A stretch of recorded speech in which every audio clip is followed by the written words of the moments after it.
Excellent. So officially welcome. Thank you all for being here. If you are in New Jersey, it's very gloomy outside, but I hope that wherever you are is sunnier and brighter. We are so excited that you're here for the third and final session in our 2022 Holocaust Educators Conference series. And today's session is on memoirs in the classroom. I am so excited to introduce today's presenter. Michelle Sadowski is an experienced educator with more than 7 years of classroom experience. She is specialized in special ed, and it remains at the core of the work she does, which is a good reminder to all of us that our discipline does not define us. We teach students, not the content. As the granddaughter of a Holocaust survivor, Michelle was always drawn to the stories of history of her family, and she has led numerous trips to Israel for young adults and taught English to students in high needs and underserved populations in Israel. Today, and the capacity she's in right now, Michelle is the educator for the Holocaust Survivors Memoirs program at the Azrieli Foundation. Michelle works to create engaging and meaningful educational materials that highlight the memoirs written by Canadian Holocaust survivors. Each educational activity and program is designed to be flexible, adaptive, and inclusive for all students. And in addition to facilitating workshops such as this and other trainings, Michelle's available to meet and assist teachers with their own planning of Holocaust units. And this goes for everybody who is on the session today. From a personal lens, the Azrieli Foundation Memoirs program is very important to me. I've been working sort of in tandem with the foundation for nearly a decade on assisting with the production of historical materials, particularly those related to the experiences of individuals who were war orphans. And so it's just exciting for me to be able to welcome my Canadian colleagues on. And I'm now going to turn things over to Michelle. Thank you so much. It's so exciting to get to speak with an American audience, which is really wonderful. And of course, we are equally as appreciative for the opportunity. So thank you so much for having us. And you've pretty much introduced everything that I do. So I'll just go. No, I'm just kidding. I won't.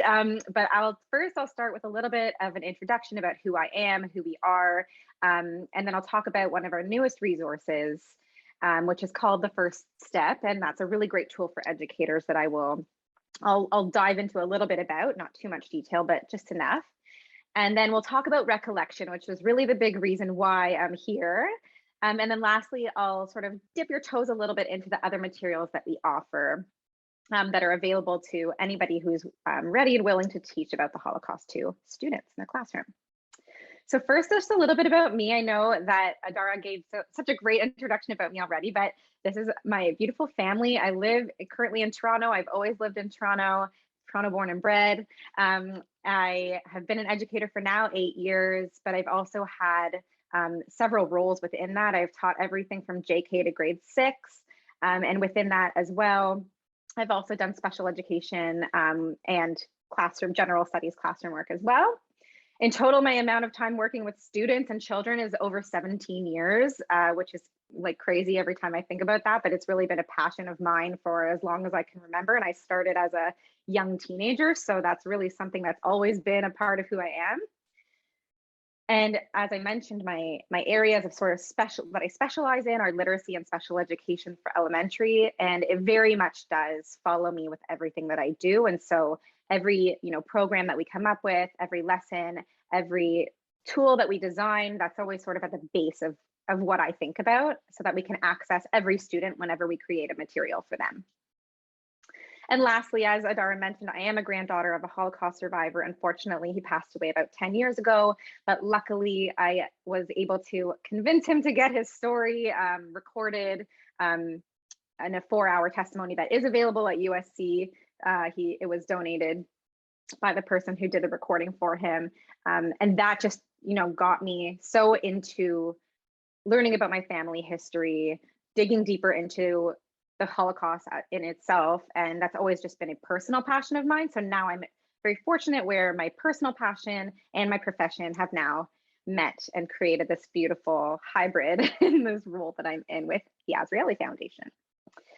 So the Azrieli Foundation and the Holocaust Survivor Memoirs program, I'm going to tell you just a little bit about the sort of history of it. So David Azrieli started the Azrieli Foundation in 1989, and it's been funding institutions and operating programs both in Israel and in Canada ever since.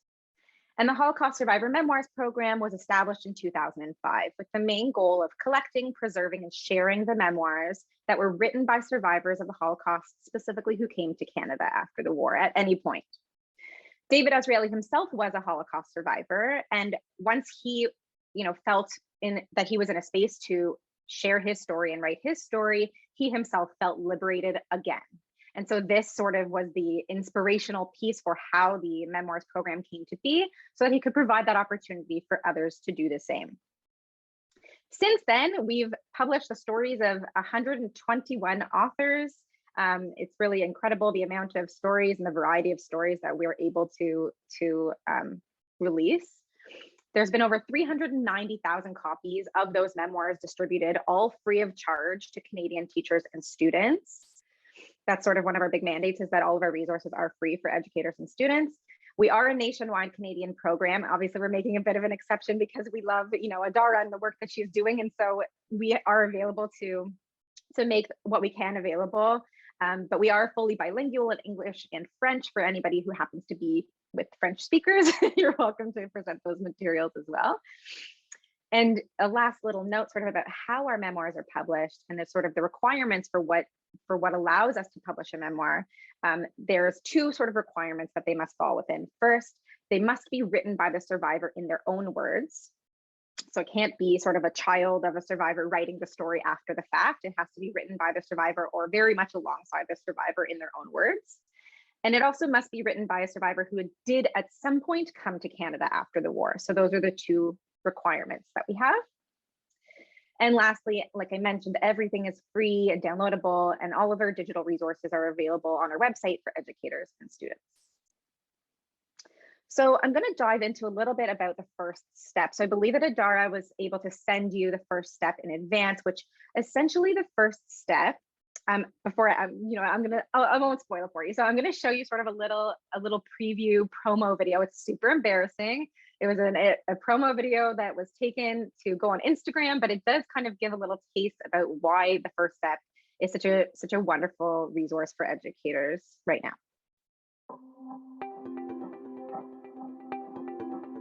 First Step was created as a result of a survey that was actually done in the summer of 2020 that reported mostly that Canadian teachers didn't really know where to start when it came to teaching about the Holocaust in their classrooms.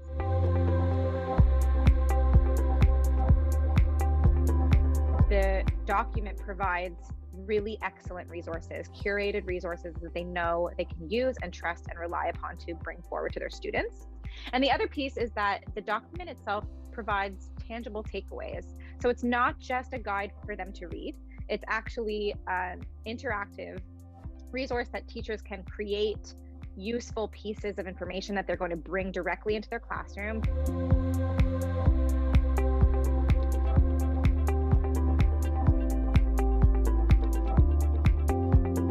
Not to any fault of their own, but perhaps there is a disconnect between the information we are told as educators and how to engage students in a dynamic and meaningful way, and the alternative, which is the respectful way that we teach about difficult subjects.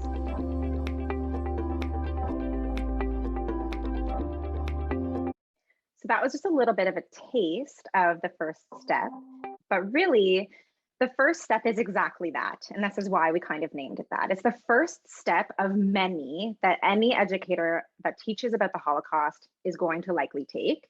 It's just a very small piece of the puzzle, but it really does allow you to take a step back, self-reflect on sort of where you're at before you begin to teach it, and just get you started in the right direction. Ultimately, it's just a short interactive guide for teachers with the main goal of building confidence in teaching about the Holocaust, and included are reflective exercises, trusted sources, and tangible takeaways, which as an educator myself, the one thing that I always really needed in any kind of professional development tool or session was something to actually walk away with. And if I sat through multiple hours of PD and walked away with absolutely nothing at the end of it, that was so frustrating for me as an educator.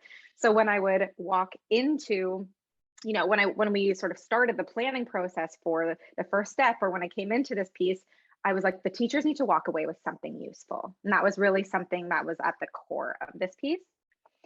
It's framed over 3 questions, and you'll notice if you are at all familiar with the IRA documents, the International Holocaust Remembrance Alliance, those resources at all, if you're at all familiar with them, it might sound a little bit similar, and that's because those are the gold standard best practices. So we really have used similar questions. However, our content is not a direct copy by any means. So the first question is, what was the Holocaust? So this is really the part of the resource that helps you both define and understand what we call the core content, which is really all of that, the historical informational piece, the who, the what, the when, the where, and the how. And that is where we give you an opportunity to get a really great grasp of what we call the core content. And then the second piece is, why do I want my students to learn about the Holocaust? So every educator understands that there's a learning objective that goes alongside everything we do. Nothing is without intention. And so the same thing applies to teaching about the Holocaust, and we really need to decide what our rationale statement is. And rationale is really our fancy word for learning objective. That is what we call a learning objective. So it's an opportunity to create one that you would ultimately show on the board with your students.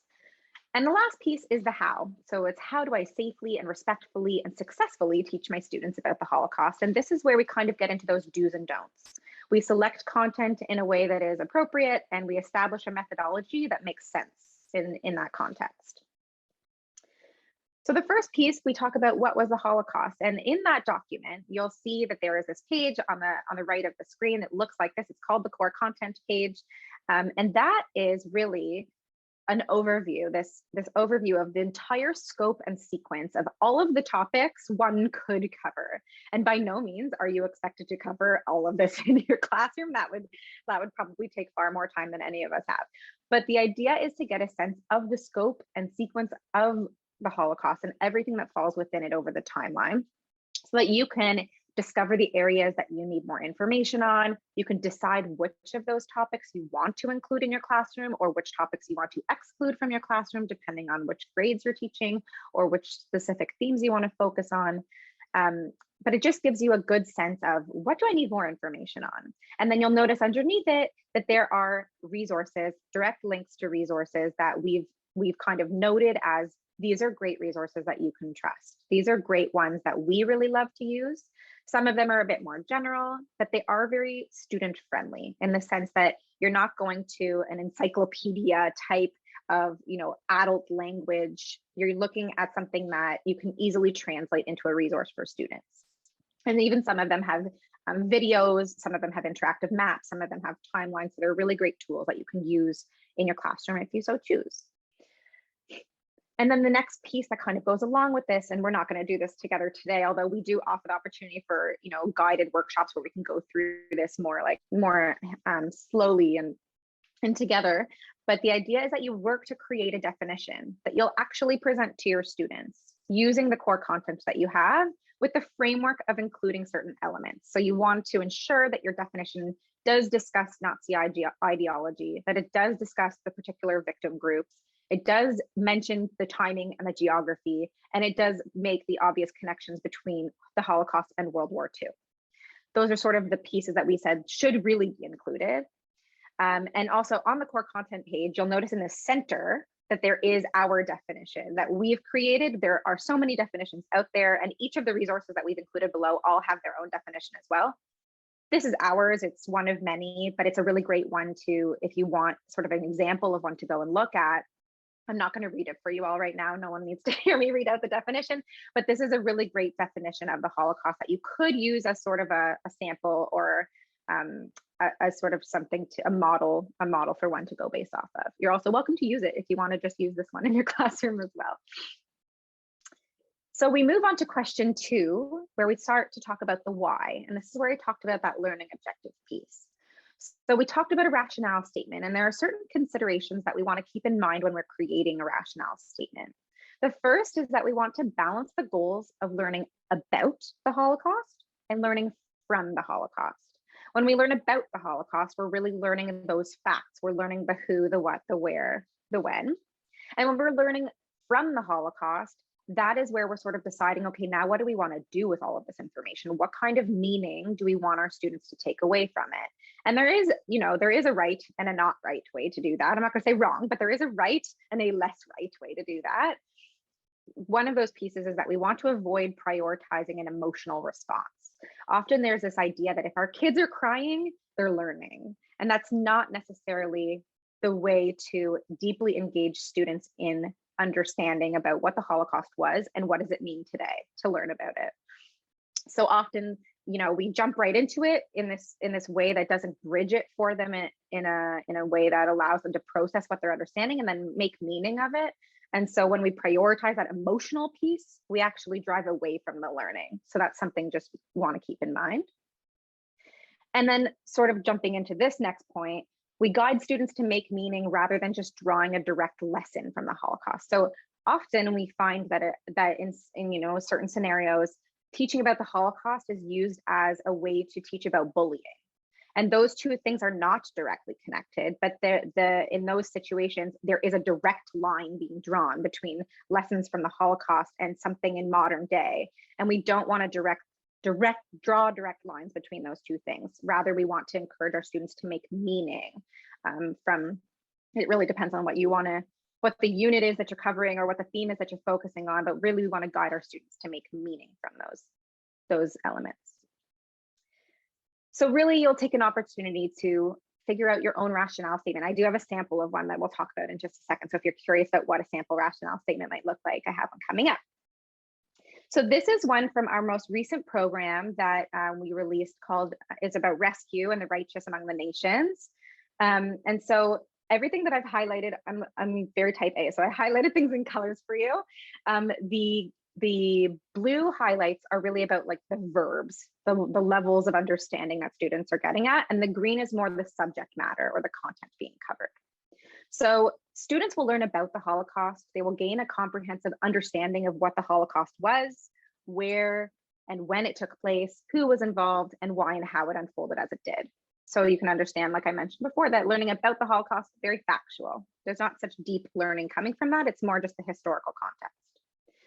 Then students will be guided to learn from the Holocaust by analyzing the forces that shape human behavior in times of crisis and reflecting on the significance of first-person testimonies.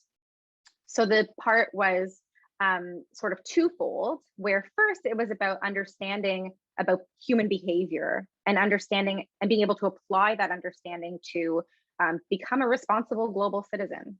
That is the meaning that we're hoping a student might walk away with, but we're hoping that that's the learning that they leave with. And the second piece is that we are hoping that they'll reflect on the value of using first-person testimonies when they're remembering and responding to past events. So it was kind of twofold. So when you are creating your rationale statement, you're welcome to take a look at our sample one. It's included in the document as well. And you're able to use that as sort of a model. And the last piece is question 3. So we talk about the how in this scenario. And so we've kind of come up with a collection of sort of do's and don'ts. And I find that the one that I hear about most often that I want to sort of realign or redirect is the first one here. So we talk about not using simulations or games that ask students to play perpetrators or victims or bystanders. And it seems like this might be something that we'll say, like, of course we don't want to put students in that position. However, it happens actually quite often. And so there's a number of reasons why we don't want to do this. One, in this day and age, working from a trauma-informed lens is very important. We have no idea, or often we have a very good idea of sort of the baggage that our students are bringing into our classroom. Anything to do with racism, unstable housing, unstable education, unstable food, anything that our kids, and not to mention all of our students who might be refugees who have come from any type of country with conflict. Any of these elements could be triggering in and of themselves. So to have them in a situation where they're role playing those pieces, that is perhaps the most triggering of all. And so that's something that we want to just think about. And that's just one of many reasons why we don't want to do that in the classroom. And I'm happy to, explain those in more great detail if you so choose, but that's just one of the most important reasons why we don't. Ultimately, everything that we want to do is to respect the stories and respect both the victims and the survivors and the history that they've experienced. So that's really the ultimate bottom line. We don't want to make simple comparisons between groups that are targeted by the Nazis or rank any suffering of any victim groups. We don't want to use graphic images just for the purpose of shocking your students. This is a conversation that comes up quite a bit. It's, do I want to use the graphic images because it presents the reality of what happened? Or do I want to, keep those from the students? It's almost, there's a time and a place, and there's a proper way to do it. So understanding that there is, as long as your point is not to shock your students, if it's properly supported, you're helping your students read the photographs or read the images with a critical lens, understanding who is behind the camera and understanding that the subjects in the camera were not willing subjects, as often the perpetrators were the ones taking the photographs. So it's just thinking about the critical lens at which we look through graphic images. There's a ton of really great information out there. And if you're interested in sort of reading more about that, my colleagues and I just recently did a sort of like reading lunch club article on a piece just about this. I'm happy to forward that to you. If you're interested, please let me know. My email is at the end, so you're welcome to give me a shout. And then we also talk about not comparing genocides, and this almost is very relevant when we're talking about genocide studies courses. We're not comparing genocides unless each case has really been studied thoroughly on its own. So we want to make sure that we're really talking about each genocide. Unfortunately, there are many to discuss, but we want to talk about each genocide in and of itself, all with importance, and we're not just simplifying or comparing that way. We are not using movies or novels as the sole material for a Holocaust unit. So one of the things that we get most often is, I'm doing a project on the boy in the striped pajamas. And so we want to ensure that we are using a variety of materials, and we're not just relying on historical fiction to teach the content of the Holocaust. And lastly, we're not legitimizing distortion and denial by engaging with false theories and having debates about it. Especially right now, distortion is a bit more of an issue that's prevalent than denial, but engaging in those debates and the going back and forth really legitimizes those places in the classroom. And it's becoming more common that students are saying, well, I heard that this wasn't really true. And so being able to, arm yourself with the understanding and the knowledge of what of how to handle those situations, but not engaging in a formal debate back and forth in the classroom to give those debates space. So now you're like, okay, you told me all the things I can't do. What should I do? So in terms of the do's, we want to make sure we clearly define the Holocaust, which is why I set you up with an opportunity to create a definition that you're going to use in your classroom. We do want to use survivor testimony to translate all of those really large and difficult statistics into individual stories that we can understand, which really leads to what I'm going to be talking about when we talk about recollection. We do want to include material that represents the Jews of Europe beyond just the period of the Holocaust. And we want to present those Jewish people as people with a rich culture and history that goes beyond sort of those tunnel vision years of 1933 to 1945 or 1939 to 1945. Often what happens is that one of the largest issues that we come across in Holocaust education is the lack of time to teach these subjects. And so when we're stuck with, on average, the study that we conducted in 2020 said that teachers have like 1 to 3 hours. That's to teach the whole Holocaust. That's it. So that's not a lot of time. So, what happens is we pick and choose the things that are most important, what's going to get the point across the fastest. And then all of a sudden, all those things on the outside that like add to the story and add to sort of the understanding, they get cut because we have no choice.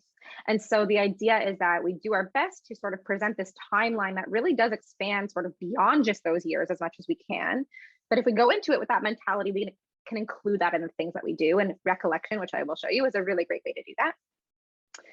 We do provide time for students to process what they're learning and ask questions, and ensuring that we're sort of safely helping students into the material and safely helping them out of the material, along with debriefing and checking in with them throughout the whole process, allowing time for reflection and allowing time for discussions with peers or with adults, or with, if you have mental health professionals in your school, that's a great opportunity for that too.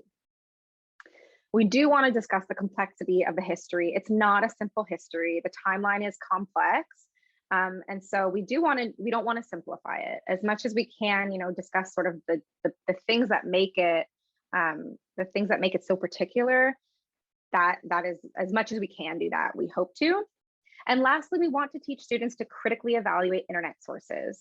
And this really leads directly to the parallel don't, which is, how to get, when a student is going to eventually come across something on YouTube, how are they going to differentiate that from, a credible source? And how are they going to know how to evaluate a source for whether it's credible or not? So these are sort of our dues. There are so many more. And if you are interested in learning more about it, the IRA resource, again, if you want that access, it is linked in the document, but if you'd like me to send that to you, I'm happy to do that. It has some great recommendations for teaching and learning about the Holocaust. It's a wonderful document. So that is sort of the premise of this part of the first step document. And then we talk about the next step. So you're like, okay, I did all this one. Now, when am I going to bring it into my classroom? So there are sort of 3 yearly touch points that you could pick. Holocaust week or month is usually around November each year. It really differentiates. It's different from city to city and state to state and province to province and country to country even. So check in sort of with the local Jewish federations and see if they do in fact do a Holocaust education week or month. I'm sure Adara is a great resource for you if you want to know more about when that happens. International Holocaust Remembrance Day takes place on January 27th of every year.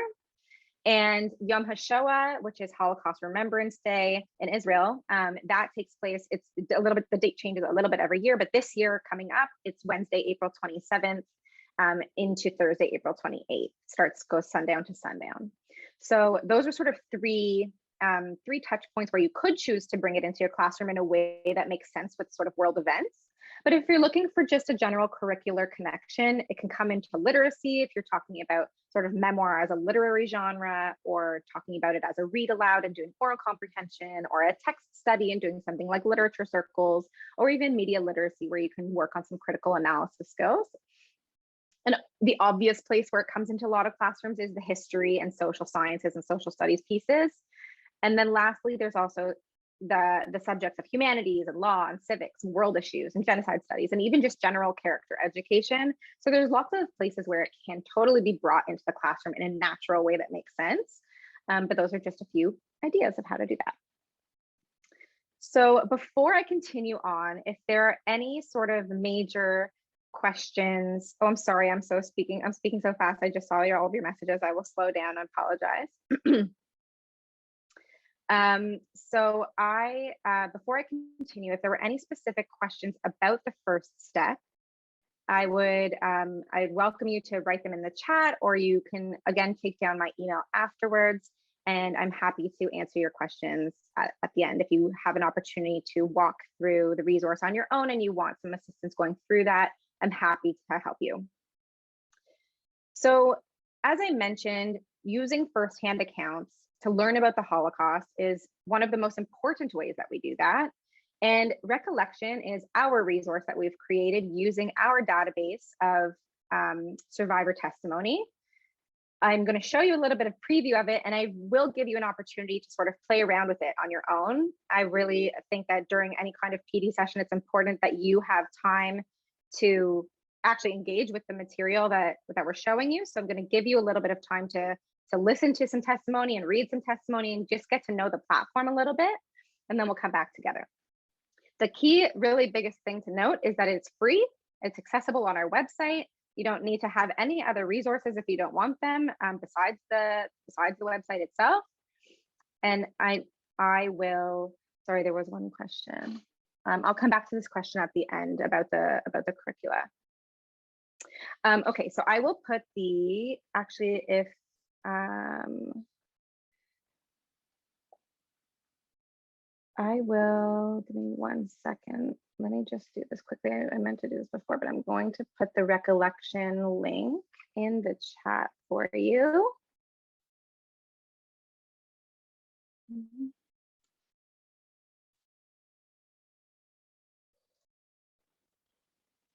This is the link to recollection. And I'll let you know when it's time to sort of open it and engage with it. And I'll just tell you a little bit about it first, and then I'll give you some time to explore. So recollection is an educational tool, and its main goal is to explore the Holocaust through firsthand accounts of survivors. It's an innovative digital resource that combines video interviews with memoir excerpts and photographs and artifacts. There's timelines and maps that students can look at. You can sort by survivors and look at survivors individually. You can sort by themes if you're looking at a way to collect different stories together. And there are also a couple of special collections as well. So I'm going to show you what we have on the website. It's on our website. It is the sort of like informational how to use recollection video, but it really is the best way to get a sense of what it is and get to look at all the different pieces and how it might be useful to you in your classroom. Recollection is a digital platform for exploring the history of the Holocaust through the first-hand accounts of survivors. Visitors can explore survivors' stories or recollections told through video interview clips, memoir excerpts, photographs, and artifacts. Access the platform on a computer, a tablet, or a smartphone. To find recollection, visit the website of the Azrieli Foundation's Holocaust Survivor Memoirs program and select Enter Recollection. From the homepage menu, you can sign up by creating a username and password, which allows you to save a personalized collection of stories or recollections. You can also use the platform without signing up. There are two ways to explore recollection. The first is by visiting an individual survivor's page. Each survivor's story is represented by a series of recollections which link to one or more themes. Choose a recollection and select More Info to see related dates, locations, and glossary terms. Or simply scroll down on a mobile device. You can also choose from related themes to explore the stories of other survivors with similar experiences.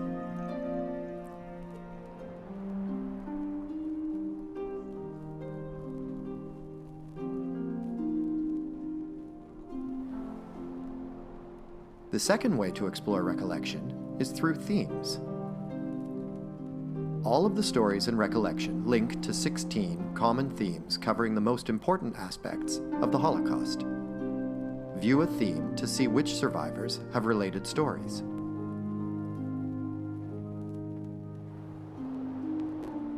Every time you find a recollection that you want to save for later, collect it.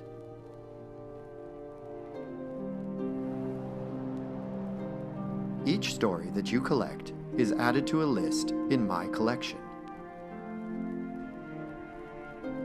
The stories in your collection that have dates are situated on a chronological timeline of events from the history of the Holocaust. And you can also view your collection on a map. Recollection. Witness, discover, and explore Holocaust history, one story at a time. Okay, so that is just a little bit of an intro to recollection. And if you at any point want to go back and review those instructions, that video is just on our on our memoirs program homepage or on our website. So you're able to watch that again and again if you need or would like me to send that to you directly. I'm happy to do so.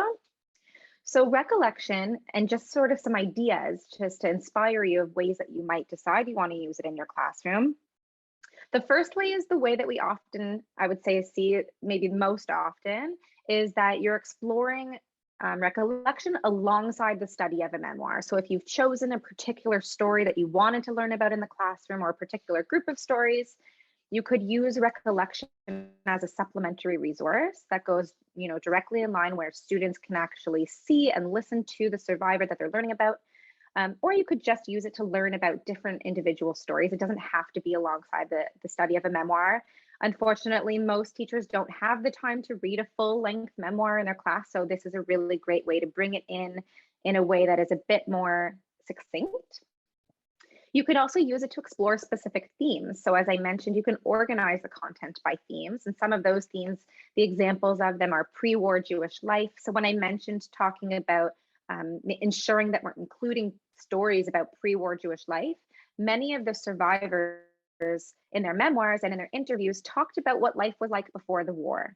So a really nice thing that you could do is sort of do a comparison of where you get to hear about different stories of different survivors and their lives and how different they were, but how rich and culturally, how culturally vibrant they were before the war. And some survivors talk about their lives coming from really Orthodox religious families and others not so much, but you hear about different survivors in different countries sharing different experiences.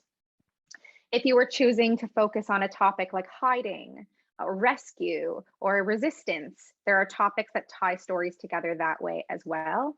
Also liberation is another one too. So depending on if you wanted to focus on certain themes, you could choose to organize it that way. It is also an opportunity to explore Canadian context and voices. I know that many of you are not situated in Canada, but it might actually make for a nice comparison to talk about the United States experience, the Canadian experience upon immigrating after the war, and what that was like for people who immigrated from Europe to North America after the war. So perhaps that would be an interesting sort of activity. Connecting to the 10 stages of genocide. So Dr. Gregory H. Stanton has developed sort of the 10 stages of genocide, and this is a really interesting way to look at those 10 stages. And this, you can watch sort of the progression of things through the survivor lens, through the survivor testimony lens. Discover Jewish life in Europe, comparing and contrasting forms of media. So because recollection has text and video and photographs, you can do a comparative analysis of the different types of resources that you're using and different sources that are being provided. And you can also talk about different literary genres. You can talk about memoir versus historical fiction and the difference between them. And that comes back to sort of not just relying solely on historical fiction as a source for teaching about the Holocaust. This gives you that alternate source. Understanding the value of firsthand accounts. So really talking about why we use them and what's so important about bringing them into the classroom. Developing historical thinking and inquiry skills with thinking prompts that you can give students a historical thinking prompt or an inquiry-based challenge and let them explore the resource and let them go about figuring out the different elements of the survivor stories and how it ties into whichever thinking prompt you are bringing up. And lastly, critical analysis skills. So I mentioned sort of learning to read a photograph and what that looks like. And the same thing can be applied to the testimony that they would be learning about and learning how to critically analyze stories and the artifacts that they're looking at.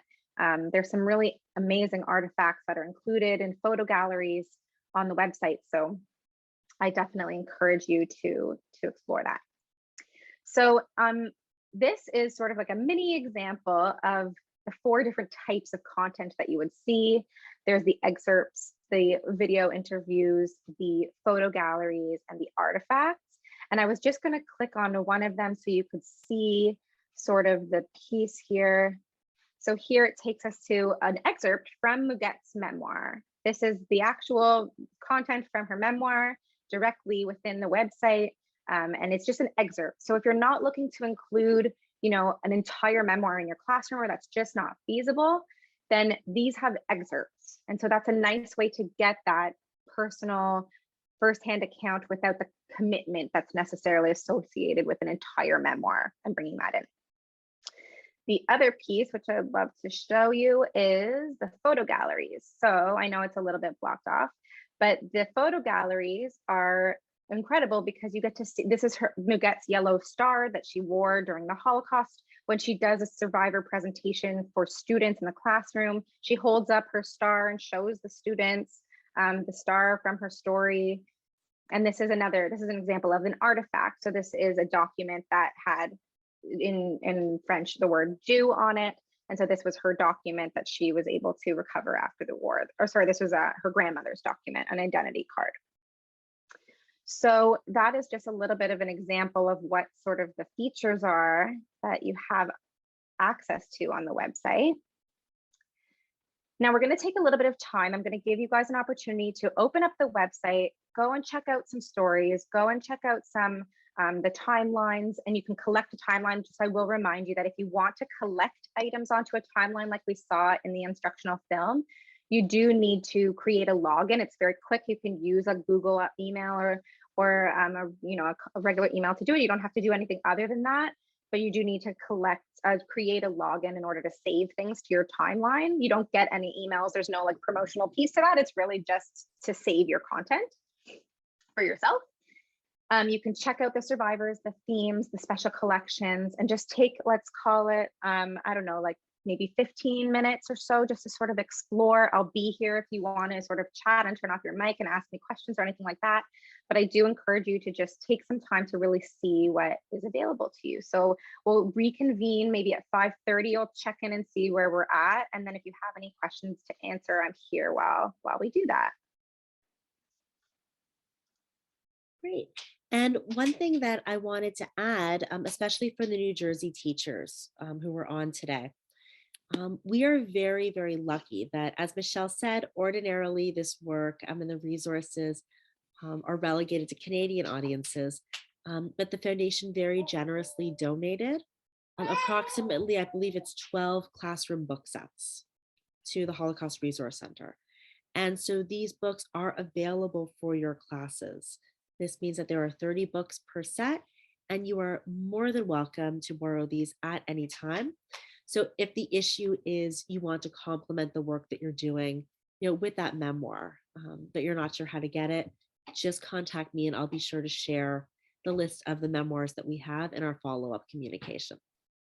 We also have ebooks available. So if we needed to send an ebook or a PDF version, we're happy to do that as well.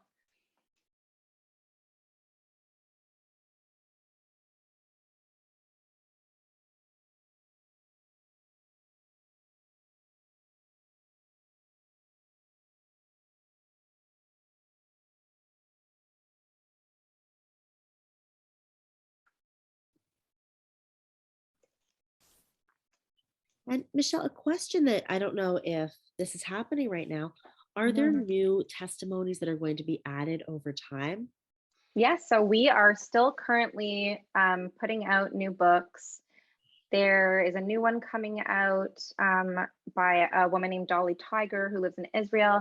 So often what happens is, oh, I see some little ones on the cameras. Often what happens is a child of a survivor perhaps finds a written copy of something that a parent perhaps has written in the past. And so they ask us if it's something we're interested in. There are still some survivors who are alive and are just hearing about they're hearing about the program. And so we do it's not, they're not coming in droves by any means, but we do get still some manuscripts and are still being reviewed, and they're also still being translated from English to French, many of them. So, or from sometimes they're often coming in not in English in general. Another little one. So I should go get mine and make it a play date. He's downstairs. Often what happens is we do get some, and there definitely are still some being published. Yeah. That's so exciting. And it's a reminder that, whenever, people tell us that there are no more stories coming out, that we know everything that we need to know, that we're nowhere near that. And it's very humbling. Ever be. But it's pretty remarkable. I never cease to be amazed by the courage that it takes to write a memoir, especially in a language that is not your native tongue. To be able to do that work and to make that commitment to yourself, to your family, and to share content that may be very, very difficult. Put Absolutely. out there to the world. It's remarkable. And, the every time a survivor presents us with a story, it's the same feeling. It's the same like sense of discovery. And anytime you've heard a survivor's testimony of the Holocaust, you've heard one survivor's testimony of the Holocaust.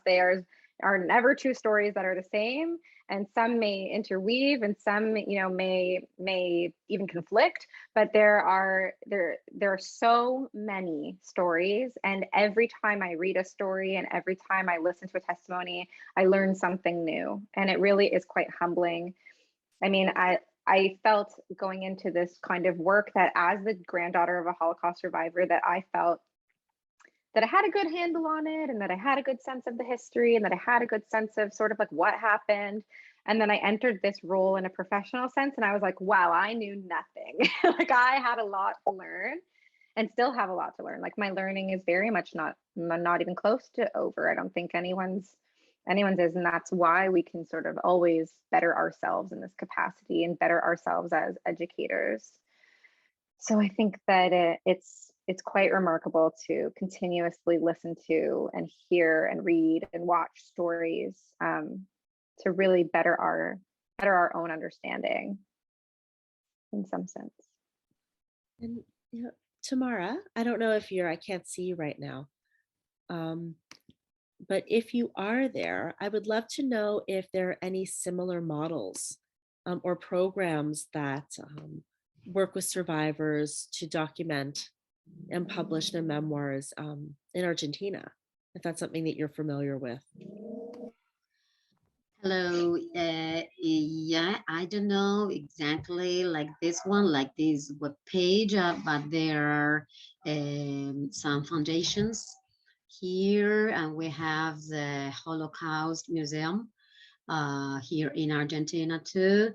And yes, they do. They have I mean, a lot of virtual places, and they have memoirs. Well, I'm working at the secondary school, and Ara and Sarah know that. That's why I know I met them. And we also work with the testimonies of the survivors who are still alive. And there is a program here in Argentina with one survivor who is the chain to transmit all these memoirs to adolescents, so that the adolescents could transmit to future adolescents, so that it continues. Yes, there are many programs here, so that's why I was very interested in this one to match this with the others, because it's really, really nice. Very good work. Thank you. Nosy with my teachers who are on, and ask if anybody has come across any materials that they have found surprising, or that they think that their students might find compelling, because we know it's hard to engage students and to have them take active roles in learning. And one of the things that I love about recollection is that students can really take the lead in creating their own paths. And I would just love to hear from some of our teachers. Mm-hmm.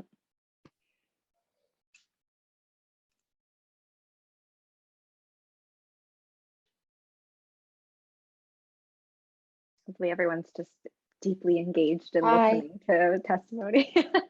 Hi, I'm a first grade teacher, so I don't really teach it, but I just read a book by Allison. She had 3 names. One of them was Allison something Gold, and she wrote a memoir from Anne Frank's friend Hannah. And I think that kids would be interested in that. We just got a message that I love hearing about sort of those those other pieces. There's also the new book that just came out about Anne Frank. I forget what it's called. Investigating. No, The that's one with the Investigating Anna. betrayal. Yeah, the betrayal of Anne Frank. That one has just come out as well. Her story has somehow produced so much material. It's so interesting how widespread that story has been able to reach. The book that I'm saying is older, but I think Netflix has made a movie about it. And that's why the book came to my attention. Wonderful. Thank you for sharing that. We had a teacher also note, Kara Starks is noting that under Leslie Meisel's profile, under the theme of the long shadow. That's the heading of the piece that you're on.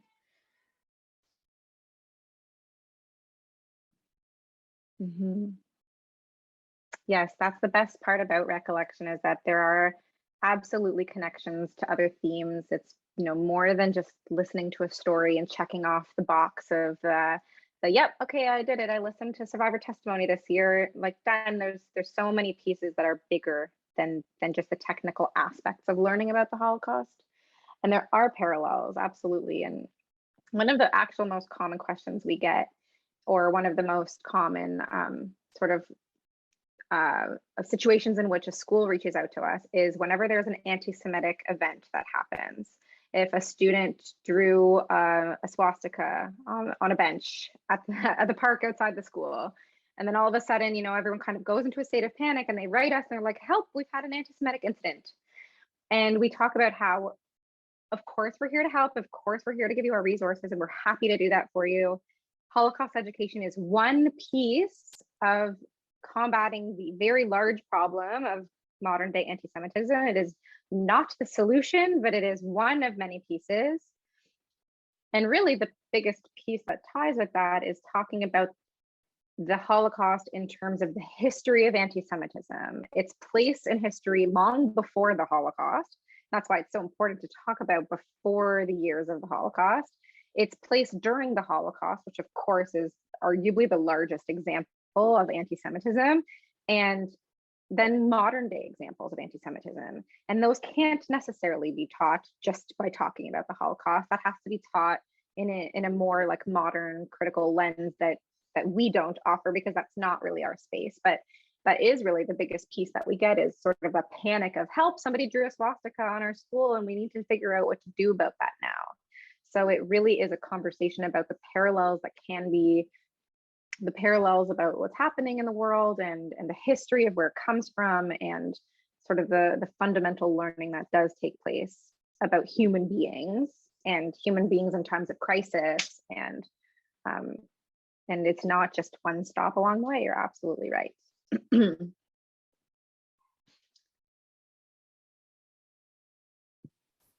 Lizette? I love hearing these ideas. Please bring it up. Sorry, I cut someone off. I like that one of the themes is luck and miracles. I think that my students at least would find that very interesting, just because it's not something that normally we would talk about when discussing the Holocaust. So I think that they would really find that very, very interesting. There's always, there are often, I shouldn't say always, I should never generalize. There's often situations where someone says, you know, if I had been in a different place at a different moment, the outcome would have been different. Or if I had made this one decision and made it just slightly differently, the outcome would have been totally different. And there's, you know, some element of instinct and gut reaction. And then there's some element of maybe people who have helped, or people who stepped in, or people who had a role in saving that person. Or, you know, there's so many different pieces of how and why a person survived the Holocaust. And often people will credit something like luck and miracles. And so it's even if it's just one moment that changed everything, or one moment that they felt was like a defining moment in terms of them just being really lucky, right place, right time. So there is a lot of little moments like that in the stories that we hear. My grandfather told a million of those ones. But there's, you know, the survivors share some really interesting moments and where they just felt lucky. There was no other explanation for it for them than just to feel that they were lucky in that moment. And I really think that students would appreciate to hear that perspective too.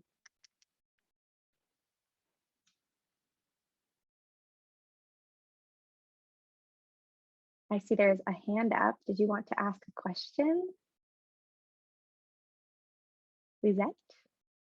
I'm sorry, that was me from Oh, earlier. that was you. Okay, sorry, your camera was off, so I wasn't sure that it was you who was speaking. Perfect. Wonderful. I'm going to call on one of our teachers because she is newer to the classroom, but she's doing a great job learning the ropes of teaching very difficult content during a very difficult year. Elise, is there anything that you're seeing that you think would resonate with your students?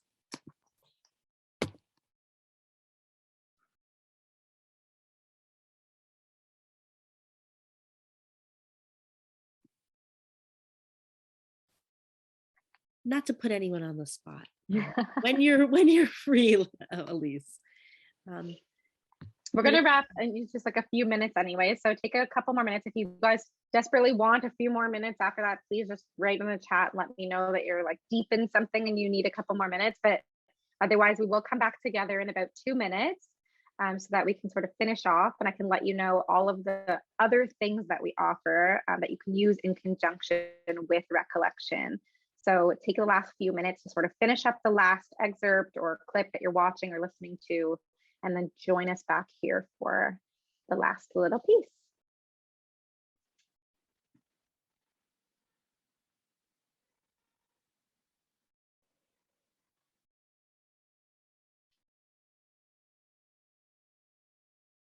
I'm sorry, my son is singing at the top of his lungs downstairs. So if you hear that, I apologize. Mine keeps bringing me her jacket and asking so. if she could go outside. And I'm like, no, not right now. No.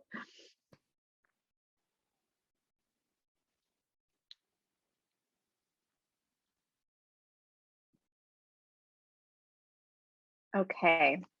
So, one more piece here.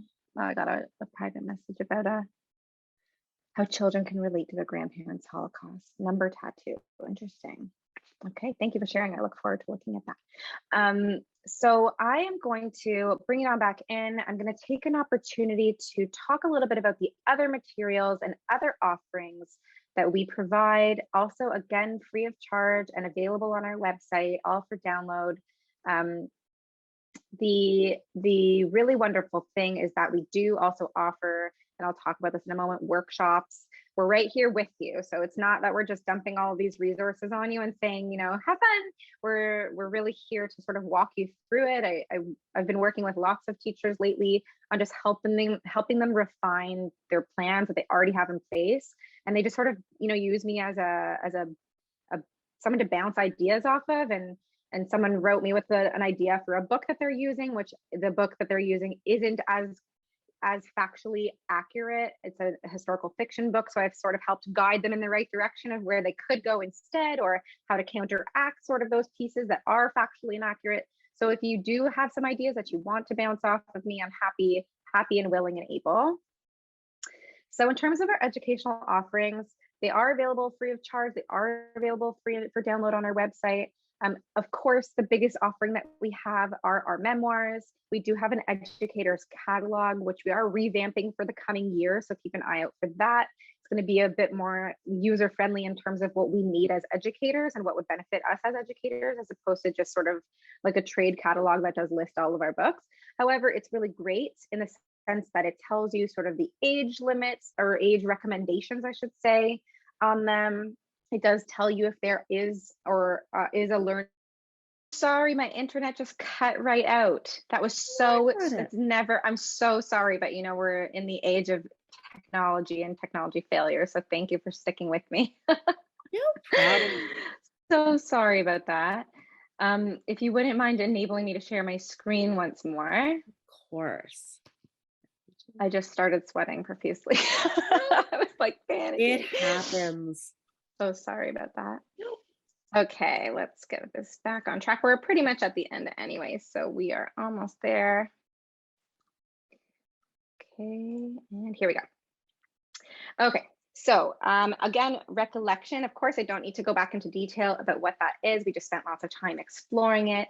We also do have a short film series. So how that sort of came to be was that in doing the film interviews and the video interviews for recollection, we ended up with sort of extra footage that we didn't want to do nothing with. So we turned them into short films. They're, under 10 minutes, many under 7 minutes, that are great ways to introduce the authors to students. So if you do choose an author and they do happen to have a short film available, they also include a bit of animation, which is a nice way to engage students in a bit of a different way.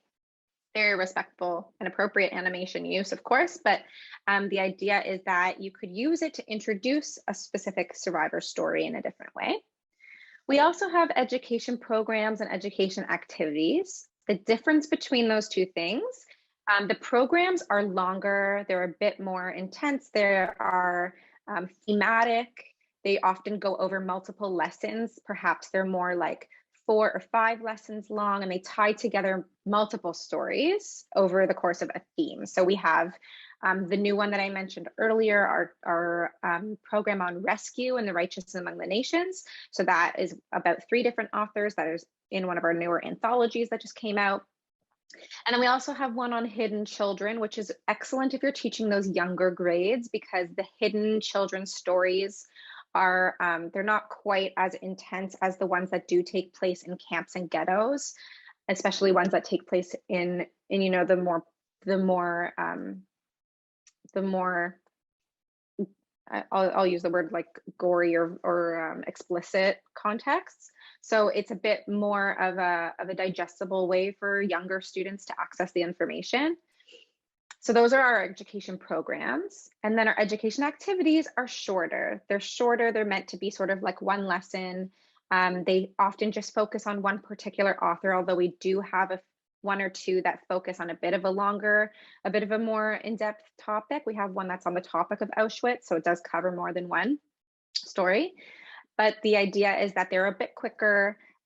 So a great example of a way that we're using one right now is that I have one of our survivors' granddaughters is actually doing a whole literature series in her class where they're studying 7 different survivor stories, including the one of her grandfather. But we're bringing in one. Unfortunately, her grandfather is no longer alive, but we are bringing in one of the other survivors to speak with her students. And so they're going to do that education activity to get a good sense of her story and understand a bit more about who she is and what she experienced before she enters the classroom. So that's or virtually enters their classroom. So that's a really great way to bring in survivor stories in a way that's, again, less of a time commitment, but still really engaging and meaningful. And then we have the school programming. So I just mentioned that we're bringing a survivor in virtually to our classroom. So I guess that also is one of the benefits of being able to do it virtually. So if you did want to study one of our authors who is still willing and able to speak, because we're doing virtually, there's not really a reason why we couldn't arrange something if they were willing to. So if you did want to bring one of the survivors into your classroom, I'm sure we could arrange something. And then we have teacher training workshops, and we also have co-teaching and planning. So if you wanted to facilitate something with more teachers within your school, or you wanted to do something more personally with me, I've just done a co-teaching sort of experiment with one of this whole program that I just mentioned with Felix Opatowski's granddaughter. That is a whole sort of experiment of co-teaching that we've been working on together. And the idea is that next year, she'll be taking it into her own hands, and I'm sort of guiding her now, and the idea is that she'll be doing more of the lead role on it next year. So we're here and available to help do that as well. So those are really our big offerings that we have. Most of those can be accessed on our website. And I just wanted to end off with a quote from David Azrieli, who says this: "In telling these stories, the writers have liberated themselves. For so many years, we did not speak about it, even when we became free people living in a free society. And now, when at last we're writing about what happened to us in this dark period of history, knowing that our stories will be read and live on, it is possible for us to feel truly free. These unique historical documents put a face on what was lost and allow readers to grasp the enormity of what happened to 6 million Jews, one story at a time. And that really is the premise for our whole program and why it exists. And so I just wanted to say thank you so, so much for your time and also for your patience for my quick exit and return. I really do appreciate it. And so if you do have any questions, please take a moment to jot down my email. It's michelle@azrielifoundation.org. I encourage you to reach out, and I'm available and willing and able to help however I can. And so if you also don't have a moment or an opportunity to write it down, you can always reach out to Adara, who will absolutely connect you with me and with us, and we'll see whatever we can do to help you out. I did get a question earlier about sort of curricula and how to include it and how often to include and when to include and how much time to spend on it and things like that. And that really is dependent on the classroom. And we don't necessarily have a particular study guide that's developed for students because across Canada, every province has a bit of a different, so it's a little bit different in Canada where our education mandates are determined by each province. And even within each province, there are specific school boards, which all have different pieces within them as well. So it really does differ classroom to classroom. And it really is a matter of how much the teacher wants to bring it into their classroom. So if there's a teacher that wants to spend more or less, so I have a teacher that's, devoting a month to it versus somebody who really can only devote 2 hours. And so that really does really depend on the teacher and how much time they're willing and able to spend on it. But I guess my goal is to help you figure out how to make the best use of whatever time you do have. I can't ask you to create time that doesn't exist. I get that. There's a lot to get through in a year, but what I can do is help make sure that you are making the most of that time, that precious, precious time that you do have for your students. So I'm here if you have any questions. If there are any immediate questions that you'd like for me to answer, I'm happy to answer those as well. Great. Well, I just wanted to say thank you so much for making the time and for staying with us, on with us well after your workday has ended. So to thank you for being here and for raising awareness and sort of showing us how to really work with a resource. I think too often there's so many resources available that we have no idea where to start. And the fact that you were able to sort of help provide, that guide about first step, next step, is so important because I don't think we often stop and think about it, why we teach and why we do what we do, besides there's a mandate or we think it's important. So we're sending you a big virtual round of applause. And sorry, that's my toddler. My toddler is trying desperately. She's eating kibble at the top of the stairs with the gate in front of her. So we are all in this mode right now. Michelle, may I share this presentation with the teachers after the fact? Absolutely, because on the slide with all of the resources and offerings, they're all hyperlinked. So I will absolutely share it with you, and you can share it with anybody who is registered, and absolutely it'll give you direct links. You can rewatch the videos again. You'll have access to everything. So absolutely, I will send it to you. Awesome. Well, thank you so very much. And we look forward to, really getting started and to creating our own. Wonderful. Thank you so, so much. I really appreciate it. Everyone, we will be following up tomorrow with some notes for you, including the link to the IRA mandate, as well as recollection and Michelle's contact information. And I will share a link to the recording for those of you who need it. So have a wonderful night, and we will see all of you soon. Thank you.